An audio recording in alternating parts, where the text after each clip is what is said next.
여러분, 세상에서 가장 행복한 여인이 어떤 여인인지 잘 알고 계시죠? 등에 아기를 업고 임신한 여자라고 합니다.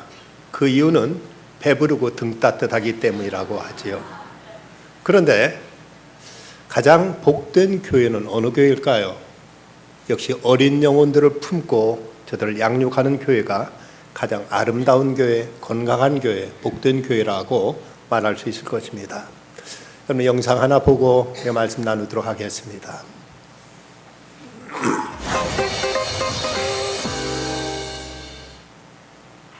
(6.25) 전쟁 67주년, 우리가 기억해야 할 인물이 한 명 있는데요. 한국전쟁고와 천여 명을 극적으로 피신시킨 한국의 쉰들러 리스트, 러셀 브레이즈델 대령입니다. 광주시 남구 양림동에는 6.25 전쟁 당시 발생한 고아들을 위해 만들어진 보육원, 충현원이 있습니다. 이곳에는 특별한 동상이 한켠에 자리해 있는데요. 한 팔에 아이를 안고 다른 손으로 또 다른 아이의 손을 잡고 있는 이 남자는 한국전쟁 고아의 아버지 고 러셀 브레이즈델 대령입니다. 미 공군 종군 목사로 왔던 그는 한국전쟁 초기 서울 시내 거리를 배회하던 고아들을 한두 명씩 거두기 시작했습니다. 그렇게 데려온 아이가 모두 1,069명. 힘든 상황이었지만 자원봉사자들과 미 공군들의 도움으로 아이들을 잘 보살펴 왔는데요. 하지만 1950년 12월 상황은 악화되고 중공군을 피해 연합군들이 후퇴하기 시작했습니다. 아이들을 버리고 후퇴할 수 없었던 대령은 상관의 명령을 불복종하고 아이들을 구하기 위해 밤낮으로 뛰었습니다. 우여곡절 끝에 천여 명의 아이들을 무사히 제주도로 피신시킨 브레이즈델 대령. 그의 고아 구출 작전은 충현원 기록 발굴을 위해 2005년 미국을 방문하던 중 뒤늦게 세상에 알려졌습니다. 그 아이들이 자라서 어른이 되고 또 다른 생명을 낳았으니 브레이즈델 대령이 지켜낸 생명은 그 서너 배가 되지 않았을까요? 지금까지 카드뉴스였습니다. 9.18 수복으로 서울을 점령했던 유엔군 가운데 미 제5공군 사령부가 서울에 주둔하게 되죠. 그때 미 5공군 사령부 군목이었던 브레이즈델 당시 중령이었습니다. 이분이 어느 날 집차를 타고 서울 시내를 지나는데 한 고아 소녀가 길거리에 힘없이 걸어가는 모습을 보고 거의 큰 충격을 받게 됩니다. 집에 돌아갔지만 그 모습이 눈에서 떠나질 않습니다. 그 다음날부터 이 소녀를 찾아서 서울 시내 거리를 헤매는데 며칠을 돌아다닌 끝에 이 아이를 발견하지만 이 아이는 거의 아사지경 죽을 지경이었습니다. 이 모습을 보고 너무 안타까워서 이때부터 이 브레이즈델 중령은 서울 시내를 돌아다니면서 전쟁 고아들을 모으기 시작합니다. 하루에도 50명씩, 어떤 때 100명씩 모아가지고 드디어 1000명이 넘는 아이들을 모았는데 이 아이들을 한국인 자원봉사자들과 더불어 아이들을 먹이고 자기 돈 털어서 입히면서 아이들을 보살폈습니다. 그런데 12월이 되자 중공군이 개입함으로써 유엔군은 수도 서울을 포기하고 후퇴하게 됩니다. 이때 미 제5공군 사령부도 대전으로 이제 퇴각하는데 문제는 이 브레이즈델 중령이 이 아이들을 어찌할까 하는 문제였습니다.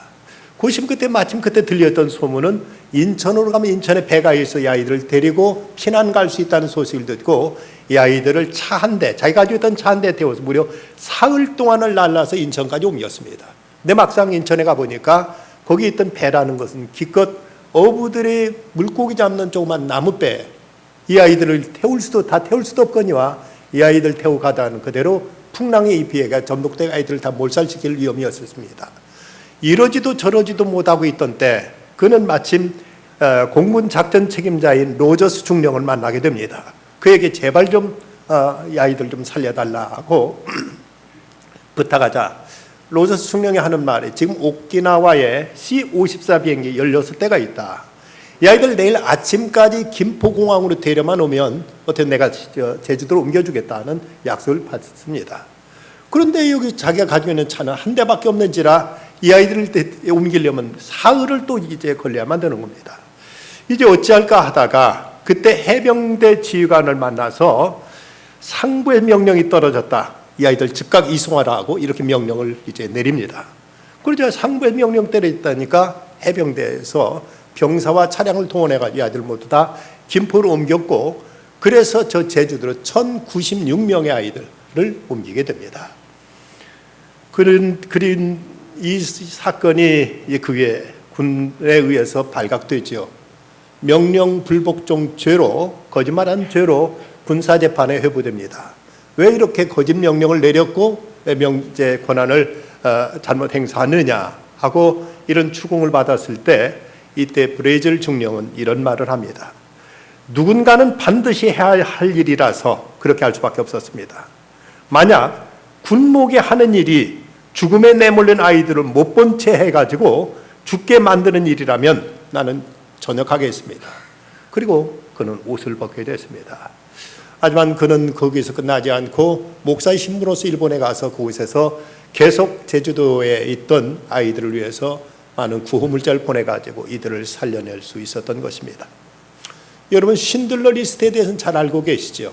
근데 우리나라에서도 한 군목에 의해서 1000명이 넘는 아이들이 이렇게 죽음의 위기에서 살아나게 되는 이런 놀라운 역사가 있었던 것입니다. 그렇다면 오늘 우리들은 얼마나 되는 어린 생명들을 구하고 살려내고 있습니까? 우리는 이 어린 생명에 대해서 어떤 책임과 사명을 우리는 감당하고 있는지 스스로 우리 자신에게 물어야 될 것입니다. 우리나라 부모들의 자녀 교육에 대한 열정은 가히 세계 금메달감입니다. 그런데도 불구하고 우리나라는 아직도 노벨 과학상 수상자 하나 내지 못하고 있고 세계적인 걸출한 인물을 키워내지 못하고 있는 이유는 어디 있다고 생각하십니까? 교육에 대한 철학과 교육에 대한 어떤 정신이 잘못되어 있거나 방법이 뭔가 틀렸기 때문이 아니냐고 이렇게 지적되고 있습니다. 미국 전체 인구 가운데 유태인은 3%에 지나지 않습니다. 그런데도 불구하고 미국에 있는 대학 교수 중에서 30% 이상이 유태인이라는 통계, 그리고 노벨상 수상자의 24% 이상이 유대인이라는 얘기를 어떻게 설명할 수가 있겠습니까? 그건 그들의 독특한 교육, 바로 어려서부터 철저하게 하나님 말씀을 통해서 가르치는 소위 쉐마, 신명기 6장 4절부터 9절까지 있는 그 말씀을 그들이 입이 닳도록 가르치고 이것을 저들에게 교육한 것이 저들을 이 땅에 훌륭한 인재들을 키워내고 있는 그 비결이라고들 모두 입을 모아 얘기하고 있습니다. 지난 6월 20일 서울 성북구의 모 중학교에서 1학년 그 교실에서 과학 수업을 하던 중에 한 학생이 나와가지고 선생님 갑자기 뒤통수를 때리는 이런 일이 벌어졌습니다. 나중에 이제 그 이유를 밝혀보니까 학생 녀석 중에 한 놈이 선생님 때리면 2만 원 주겠다는 말 듣고 그래서 담임 선생님은 참아 못하고 새로 갓 부임한 20대 여자 선생님의 머리를 뒤에서 갈겨버린 것입니다. 이것 때문에 학교에서 생활지도위원회가 열렸는데 요즘 만들어진 초중등 교육법 시행령에 의하면 열흘 이상 정학 처분을 내릴 수 없는 이런 한계 때문에 이 선생님을 때린 학생과 그리고 이것을 사주한 학생 두 학생을 다른 열흘간 정학 주는 데서 그 처벌을 멈출 수밖에 없었다고 합니다. 이런 솜방망이 처벌 때문에 요즘 학생들의 교사에 대한 학생 폭력이 도를 더해가고 있다고들 우려하고 있습니다. 선생님들은 이 사건이야말로 교권 추락을 상징적으로 보여주는 사건이라고 이렇게 통탄해 하고 있습니다. 오늘 출애굽기 말씀은 이스라엘 민족의 가장 존경하는 지도자 모세의 출생에 대한 기록입니다.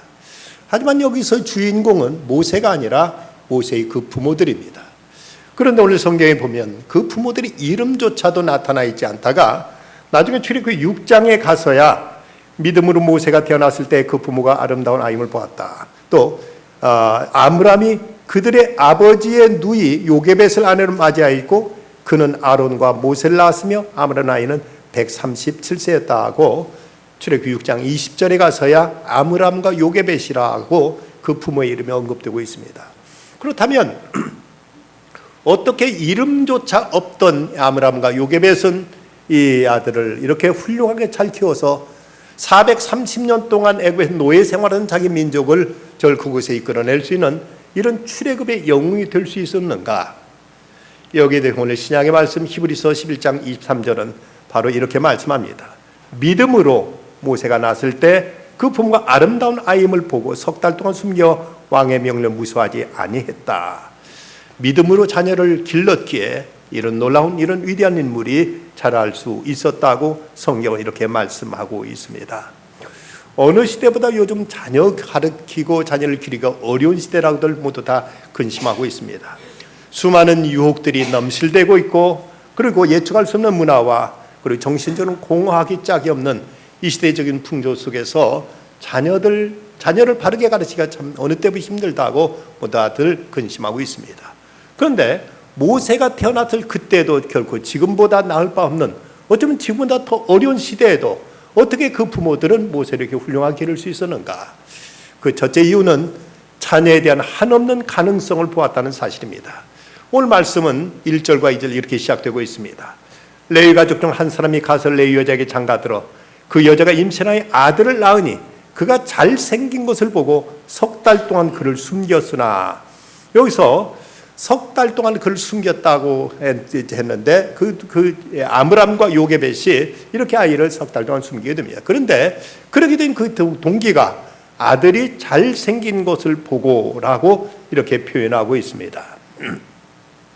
이 말씀을 히브리서에서는 그 부모가 아름다운 아임을 보았다고 이렇게 표현했고, 사도행전 7장 20절에 보면 그때 모세가 낳았는데 하나님 보시기에 아름다운지라 라고 해서, 여기서 잘생겼다 또는 아름답다는 것이 단지 어떤 외모가 준서에 잘생겼다는 것만이 아니라 하나님 보시기에 그 안에 순결한 영혼이 있었고 한없는 가능성이 있었던 것을 그 부모는 내다보았던 것입니다.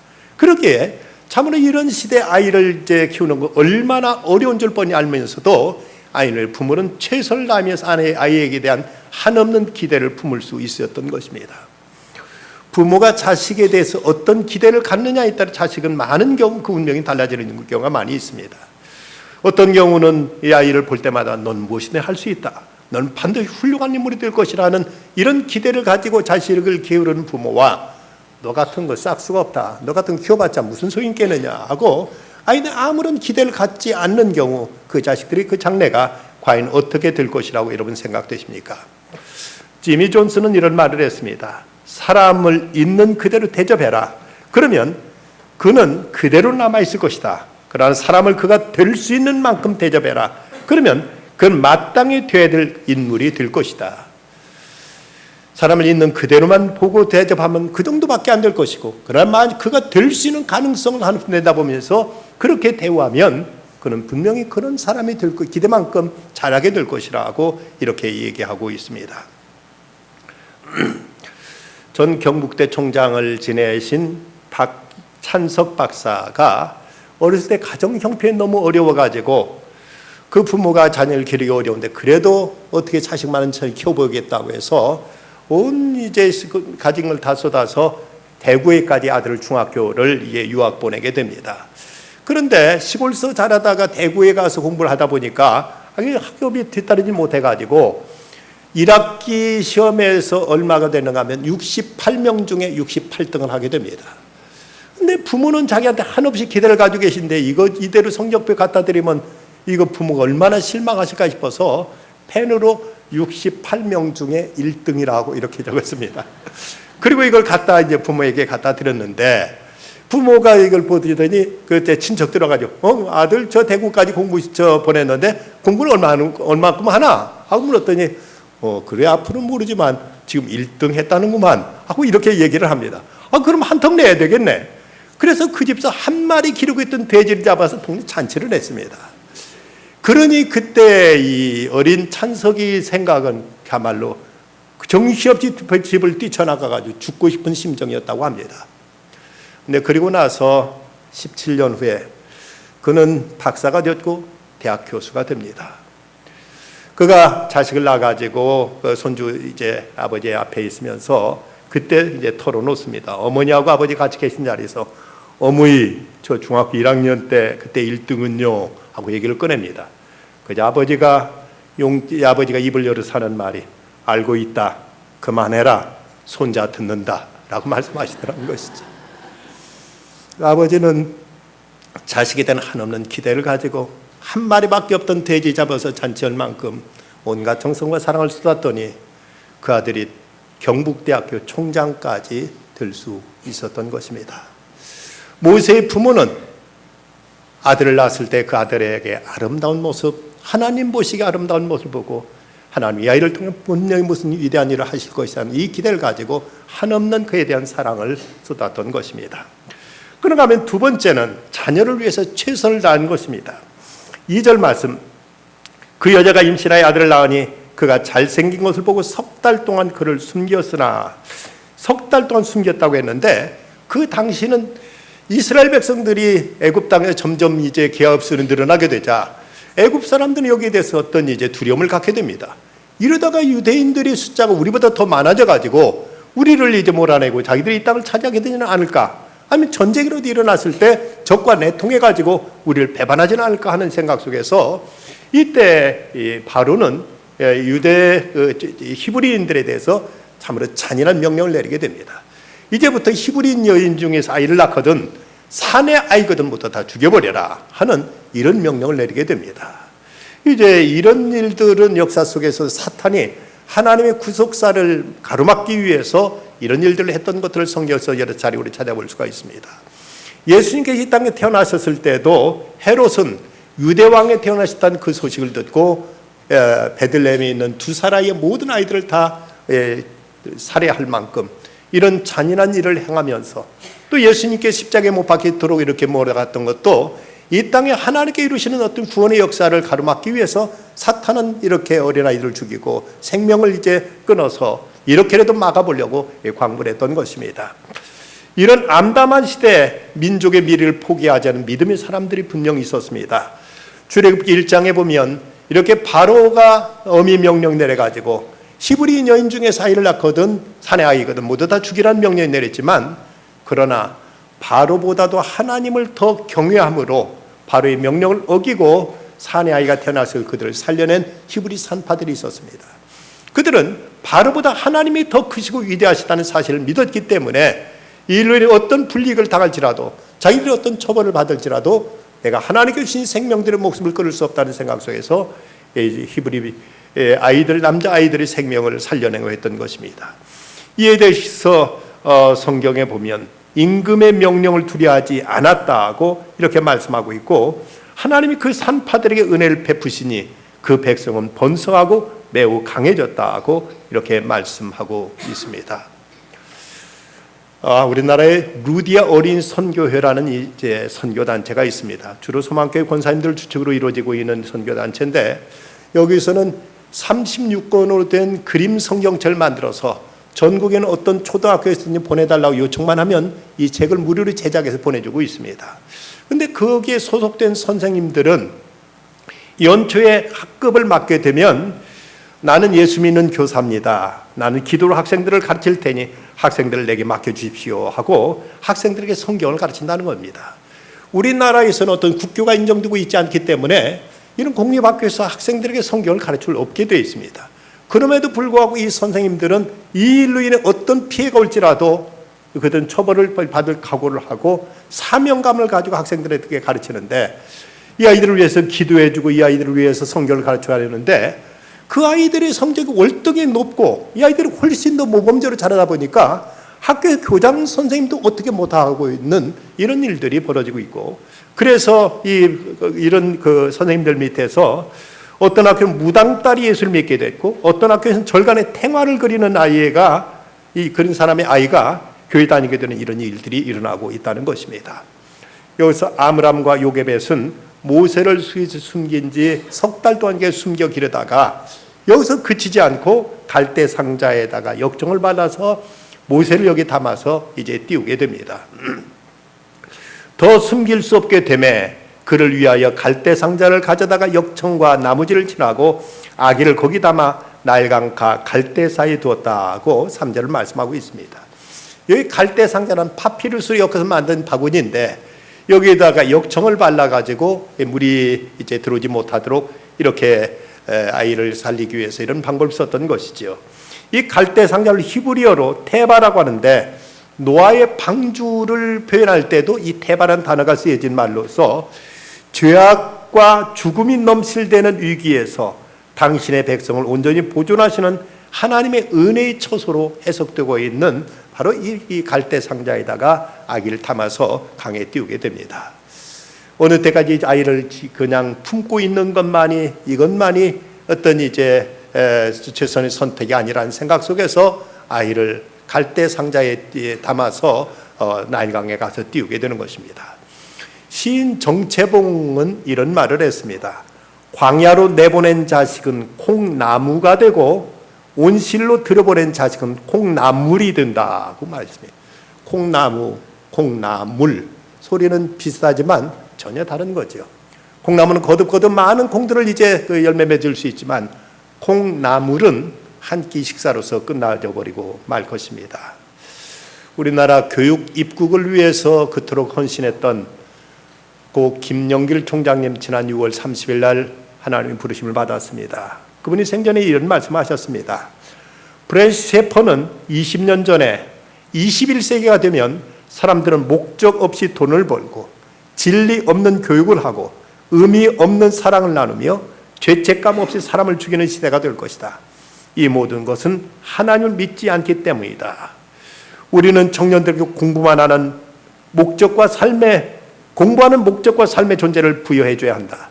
우리 부존 자원은 별로 없지만 세계에서 손꼽힐 만큼 인구 밀도가 조밀하여 하나님이 풍성하게 주신 사람들이 있다. 나라의 장래는 교육에 달렸다. 중국 속담에 1년을 위해서라면 밀을 심어라. 10년을 위해서라면 한 그루 나무를 심어라.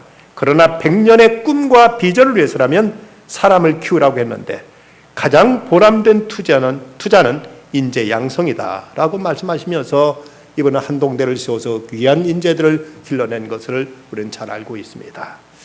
이 모세의 부모는 이제 자기가 해야 될 최선의 일을 다 했습니다. 그것이 모세 같은 위대한 인물을 길러냈던 하나의 그의 교육 철학이었고 그의 중심이었습니다. 세 번째, 모세의 부모는 자녀에 대한 하나님의 섭리를 기대합니다. 4절 말씀 보면 그의 누이가 어떻게 되는지를 알려고 멀리 섰더니 라고 해서 그 누이를 시켜서 어떤 일이 일어나는 가서 보도록 했습니다. 그랬더니 마침 그때 정확한 그 타이밍에 바로의 공주가 나일강으로 목욕을 하러 나오는 것입니다. 그런데 당시 고고학적인 발굴에 의하면은 애굽 왕궁에는 아주 훌륭한 시설을 갖춘 목욕탕들이 많이 있었다고 합니다. 그런데 웬일인지 시녀들을 데리고 이 나일강에 목욕으로 나왔다가 갈대 상자에 떠 있는 이 모세를 발견하게 되는 거죠. 그러자 그 여자의 그 어린 생명에 대한 측은지심이 발동해 가지고 이 아이를 안타깝게 그 아이를 건져내게 되는 것입니다. 그때 이 미리암, 모세의 누나인 미리암이 달려와서 내가 가서 당신을 위하여 히브리 여인 중에서 유물을 불러다가 이야기에 젖을먹이 하리까 하고 7절에 이렇게 말하고 있습니다. 공주는 그렇게 하라고 이제 허락을 합니다. 근데 그 당시 애굽 왕궁에는 수많은 유모들이 있었음에도 불구하고 어쩐 일이니 이때 미리암이 이렇게 제의하니까 그럼 그렇게 하라고 이르러서 모세는 다시 어머니 품에 돌아가서 어머니 젖을 먹고 자라면서 그러면서 여러 해 동안 그가 하나님 말씀을 빌어 이게 교육을 받고 그가 이스라엘 민족으로서 이 민족을 구원해야 된다는 사명을 그는 이제 철저히 교육받게 되었던 것입니다. 그러나 9절 바로의 딸이 그에게 이르되 이 아기를 데려다가 나를 위하여 젖을 먹이라 내가 그 싹을 주리라 여인이 아기를 데려다 젖을 먹였더니 이 먹인 다음에 10절 그 아이가 자라매 바로의 딸에게로 데려가니 그가 그의 아들이 되니라 그가 그 이름을 모세라 하여 이르되 이는 내가 그를 물에서 건져냈음이라 하고 이렇게 해서 모세는 어머니 품에서 적어도 6살 내지 7살까지 교육을 받으면서 그는 철저하게 하나님 백성으로 하나님 말씀을 배우고 민족적인 구원의 사명을 그는 철저히 교육받을 수 있었던 것입니다. 이때 어쩌면 어머니는 모세야 너는 잊지 말아라. 너는 히브리 사람이다. 너는 하나님의 아들이다. 너는 이 민족을 반드시 구원해야만 된다 하는 이 말씀으로 그는 교육받은 끝에 그는 나중에 역사가들에 의하면 어쩌면 모세는 그 바로의 뒤를 이어서 애굽의 왕이 될 수도 있었던 입장이었지만 자기 민족과 고난받기를 선택하고 민족 구원의 위대한 사명에 자신을 들여서 헌신하게 되었던 것입니다. 교회가 감당해야 될 사명이 있다면 무엇보다도 생명을 구원하는 일일 것입니다. 그 복음을 듣지 못한 사람들에게 우리는 땅끝까지 가서 복음을 전하는 이런 지리적인 선교와 또 하나 아직 복음을 듣지 못한 어린 영혼들에게 저들을 불러서 그리스도의 말씀으로 교육하는 이런 세대적인 선교, 이것이 교회가 감당해야 될 최고의 사명이라고 이렇게 말할 수 있습니다. 지금 자라나는 그 꽃다운 어린 생명들에게 하나님 말씀을 전하지 않게 되면 저들은 세상 지식과 세상 풍조에 이제 익숙해져 버리면 저들이 하나님 앞에 돌아오기는 대단히 어려워지고 이것은 거의 나중에는 참으로 불가능한 일처럼 이제 굳어져 버릴 위험성들이 매우 높습니다. 여러 해 전에 우리나라 어느 목사님이 런던에 방문한 적이 있었습니다. 가서 주일날이 돼서 그 교회를 방문했는데 100여 년 전 그 영국에서 그 당시 세계 최대의 교회 최고의 시설 그리고 세계 최고의 설교자로 꼽혔던 스펄전 목사님 목회에 하시던 메트로폴리탄 테버나클 처치에 가서 예배를 드렸습니다.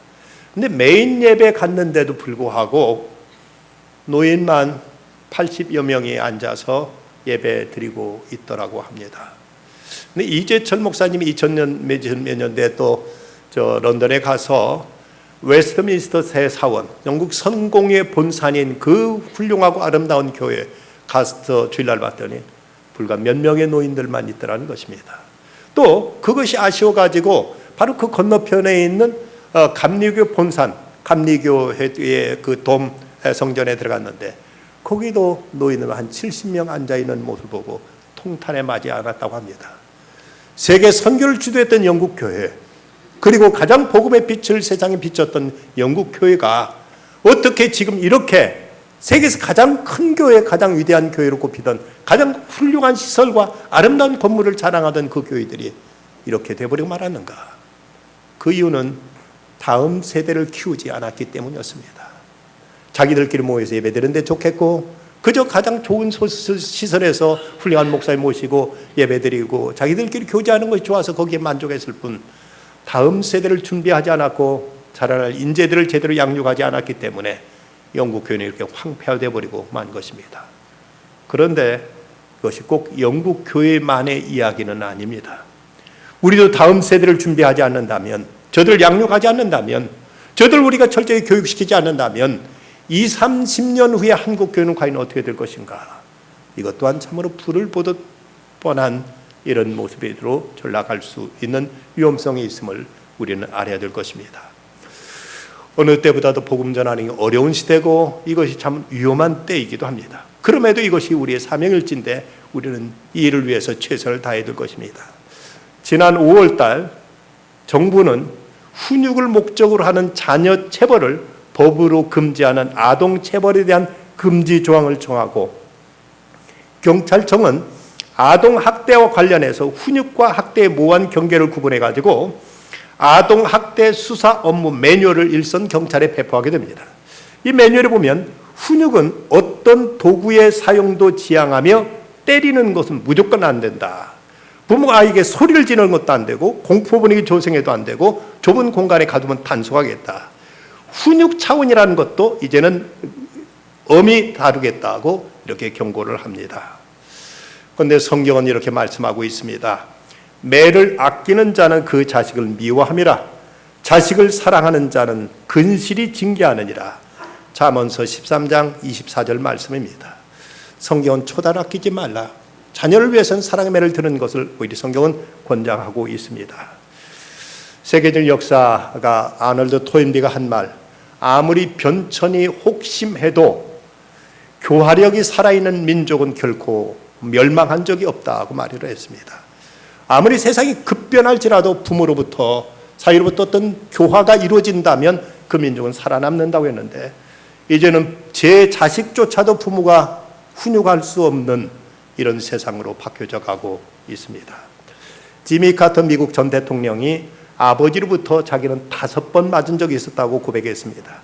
한 번은 아버지가 준 1센트 헌금을 들고 교회 갔는데 이 헌금을 주머니에 집어넣고 그리고 황금바구니가 오자 거기서 1센트를 제 자기가 이제 훔쳤던 것입니다. 이걸 알고 그날 아버지한테 그는 심하게 맞았습니다. 그런데 그 이후로 카터는 자기가 한 번도 그대로 남의 것에 손댄 적이 없다고 이렇게 고백합니다. 그는 회초리에 담긴 아버지의 그 사랑을 알았던 것입니다. 카터는 자신의 고향인 플레인즈 교회에서 40년 넘게 교회학교 교사로 봉사해 왔는데 자녀를 바르게 기르려면 사랑의 매를 아끼지 말아야 된다고 이렇게 주장하고 있습니다. 경북 문경에 신망애육원이라는 아주 모범적인 고아원이 있습니다. 여기 황영숙 원장이 오늘은 틀림없이 좋은 날이다라는 책에 이런 간증을 얘기하고 있습니다. 1980년 1월 어머니가 돌아가시고 얼마 지나지 않았을 때였다. 아버지는 며칠 뒤에 있을 생일 때 가족들 모두 모이라고 하셨다. 꼭 다들 모였으면 좋겠다. 조카들까지 다 불러라. 어차피 그날 1년에 2차례 가족들이 모이는 날이라서 아버지가 따로 확인하실 필요가 없었는데도 아버지는 자꾸 가족들이 다 모이냐고 물으셨다. 그런 아버지 모습이 평소와 달라서 여쭤봤다. 어차피 다 모일 건데 왜 그러세요? 아버지가 대답하셨다. 너희들에게 유산을 나눠주려고 한다. 아버지 때도 고개를 갸우뚱했다. 아버지께 유산이 있다고? 돈만 생기면 먼저 하나님께 드리고 다음으로 신망애육원을 위해 쓰셨는데 갑자기 유산이라니. 우리 집 형편을 빤히 아는 나는 내심 궁금했는데 자세히 물은 남편은 유산이란 말에 잔뜩 기대를 했다. 과수원 땅이 그렇게 많은데 혹시 모를 일이라는 것이다. 아버지 생신날 감사 예배가 끝난 후 아버지께서 차분한 목소리로 우리에게 유산을 나눠주겠다고 하셨다. 그리고 작은 상자를 열고 조그만 종이카드 묶음을 꺼내 한 가정에 하나씩 나눠주며 말씀하셨다. 성경에는 영혼을 살리는 진리의 말씀들이 무궁무진하게 담겨 있다. 그 중에서 너희들에게 주고 싶은 말씀들을 직접 골라 써서 보관해 왔는데 이것을 너희들에게 유산을 준다. 42장의 카드마다 아버지의 숨길이 담겨 있었다. 아버지는 우리에게 돈 한 푼, 땅 한 평 물려주지 않으셨다. 하지만 지금 우리 가족은 그 누구보다도 풍족하다. 아버지께 물려주신 유산이 너무나 풍부하기 때문이다. 이분의 아버지가 그 장로님이신데 이분은 자식들까지 고아원에서 그 아들과 같이 자라도록 이렇게 길렀습니다. 그때 이 아이들은 우리들도 아버지 친자식이 아닌가 할 정도로 엄한 이런 분에서 자랐는데 그러나 말씀으로 훈련받았고 몸소 모든 것을 보신 아버지의 모습을 보면서 이것이야말로 자기들에게 가장 큰 유산이 되었다고 이렇게 말하고 있습니다. 여러분들은 자녀에게 뭘 물려주시겠습니까? 다른 것 다 물려주셨다 하더라도 믿음 하나 물려주지 못한다면 가장 큰 실패요, 가장 큰 비극임을 우리는 명심해야 될 것입니다. 자라는 세대를 위해서 우리 교회에서는 어제부터 유치부, 영아부, 성경학교가 시작되었습니다.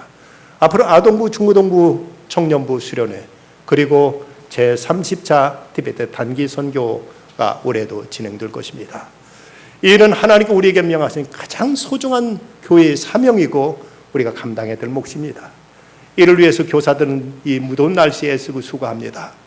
그러나 이 일에 교사들만 해야 할 일이 아니라 성도 모두의 기도와 또 이를 위한 후원도 필요하겠습니다. 모쪼록 부탁드리고 싶은 것은 해당되는 부서에 여러분 자녀들 꼭 참석시켜 주시길 바랍니다.